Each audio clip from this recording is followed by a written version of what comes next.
పిఠాపురం జగ్గయ్య చెరువులో ఉన్న శ్రీ కోదండ రామస్వామి గుడి ప్రధాన అర్చకులు మైలవరపు జోగారావును ఆలయ కమిటీ సభ్యులు ఘనంగా సత్కరించారు. అర్చకులు జన్మదిన సందర్భంగా ఈ కార్యక్రమాన్ని ప్రముఖ పశు వైద్యులు డాక్టర్ తిరుపతి శ్రీనివాస్ ఆధ్వర్యంలో నిర్వహించారు.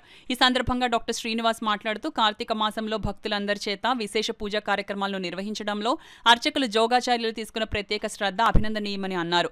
కార్యక్రమంలో చింతల పోతురాజు, కొత్తపల్లి నాగేశ్వరరావు, గుంతపోయిన సత్యనారాయణరావు, మైనవరపు ఈశ్వరరావు, రాజవరపు అప్పారావు, ఒక్కన నూకరాజు, చెరుకూరి వెంకటేశ్వరరావు, గిల్లికర గోవిందు, దాసరి రమణ, తాటికాయల వీరబాబు, త్రినాథ్తో పాటు మైలవరపు శ్రీనివాసాచార్యులు, మైలవరపు పద్మావతి, మైలవరపు లలిత పలువురు పాల్గొన్నారు.